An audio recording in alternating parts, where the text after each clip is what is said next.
The end is finally near for the Jodi Arias trial. Closing arguments are expected to begin this Thursday, and here to give us a look at the days ahead is prosecutor Arias. Arias, thank you so much for being with us today. Sure. So, going into this final week, what can we expect from this?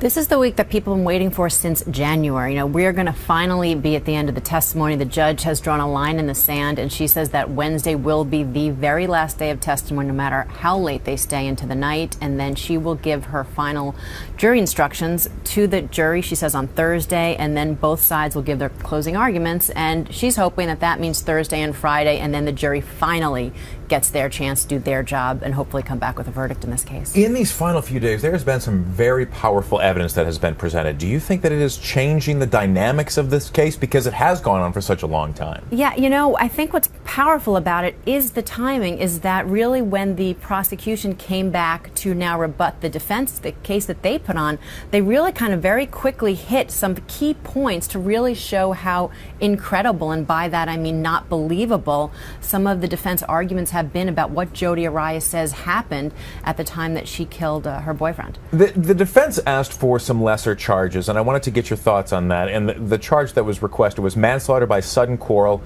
or heat of passion. Smart move by the defense?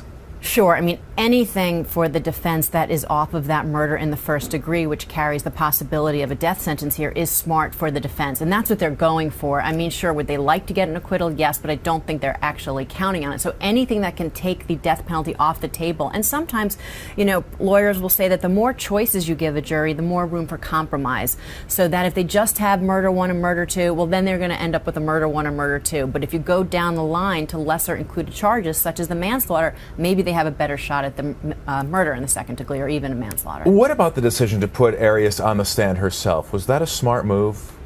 The reason I believe that the defense did that, I don't think it was so much to really, I don't think they believe, nor I hope that the jury will buy a lot of what she said, but it's really to let the jury get to know her. I mean, it was unprecedented. This woman was on the stand for 18 days.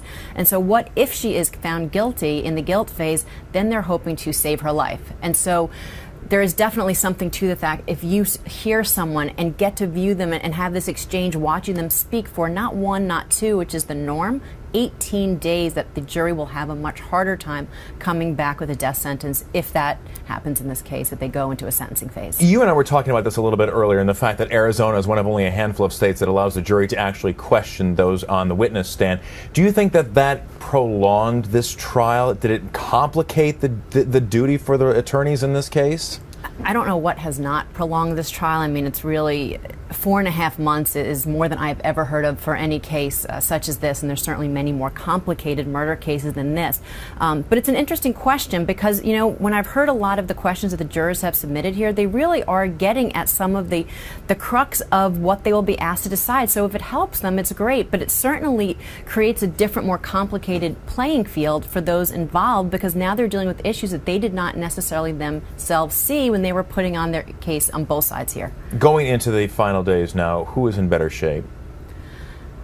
As a prosecutor, and based on my view of how I've seen the evidence put forth, I really believe the prosecution is. I think they've really put a very tight case. The case has gone on, and I will hope, and I say it because we've seen lots of things happen in different cases recently, that the jury will see through all of Arias's stories and the different excuses here and get to the heart of the matter and see that evidence did prove her guilt beyond a reasonable doubt, and then they will have to go into a sentencing phase. That's what I predict. We'll see. It is a case that is certainly almost unpredictable to make any kind of an outcome. A lot of twists and turns. Arias, thank you so much for your insight. We certainly appreciate that. And of course, stay with abcnews.com for live streaming coverage as the case continues.